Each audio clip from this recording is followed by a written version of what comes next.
All right, so let's begin here. I'm not here simply because I'm a woman.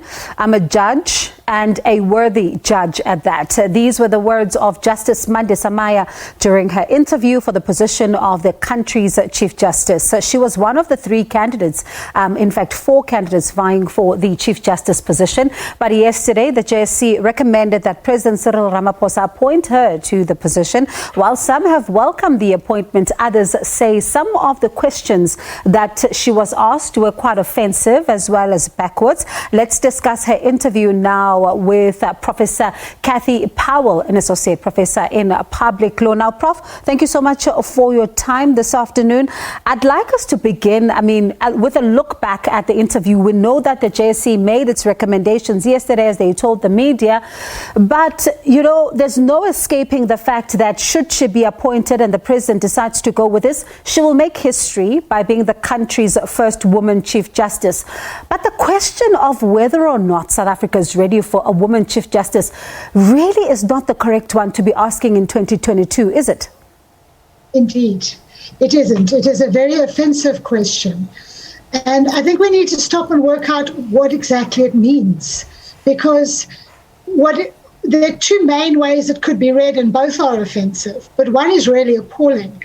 The way that Judge Maya answered it was as though the question meant, are women in South Africa ready to become Chief Justice? So she answered as if to say, well, look, we've always had women on the Constitutional Court, so yes, of course, women can be Chief Justice. But that isn't actually what the question means. The question is South Africa ready for a Chief Justice? And when Madlanga was asked the question the day before, he got that meaning, which was, is the rest of South Africa ready to accept a woman as Chief Justice? And unfortunately, his response is, well, you must decide. The only decent response to that is, who cares?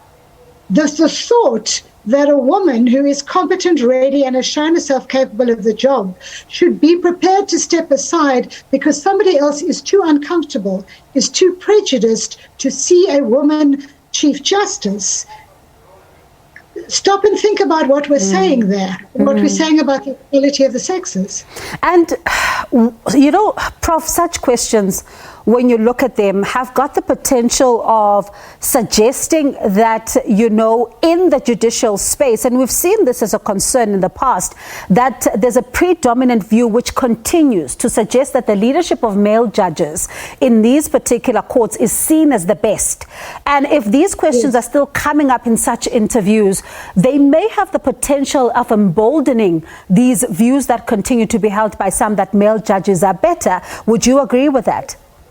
Exactly. If you are going to ask a judge, male or female, whether they think South Africa is ready for this, you are implicitly telling the people who are not ready for it that it's okay not to be ready for it. Actually, people who are not ready for it should be got ready for it quickly, but not by the JSC. That could maybe be a campaign of the Equality Commission or the Human Rights Commission or somebody else to try and educate people and get them over their prejudices. But the actual body choosing the next Chief Justice should choose a good Chief Justice, should not aim on choosing somebody whom prejudiced people will not find uncomfortable or distressing. But that should be a priority, shows a huge imbalance in the way that the JSC works. And in fact, the rest of the interview bore that out. All of it ended up being very encouraging for anybody who is prejudiced against women.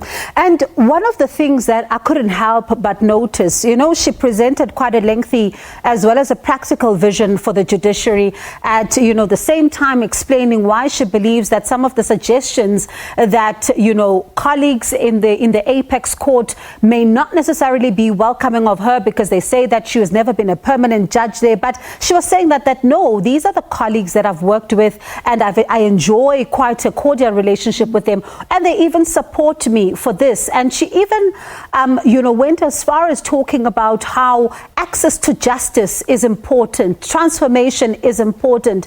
But will I be incorrect when I say that from where I was sitting, there didn't seem to be much of an interrogation of that particular vision, but instead the questions were veering off to more of a a gender-based question, even her writing a ruling in isiXhosa, but really not scrutinizing some of the judgments she's made like all the other candidates were put through? Indeed, part of the tragedy of that interview is that Judge Maya has actually not had the chance to prove that she's worthy of being the Chief Justice. I believe she is, but that interview didn't give her the chance to show that. Her own presentation gave us a very good starting point.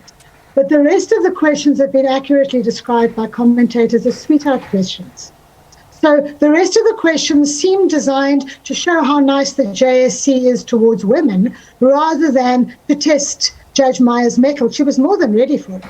They could have asked her about cases. They could have interrogated her on her jurisprudence. They could have given her the kind of interview that they gave the three men.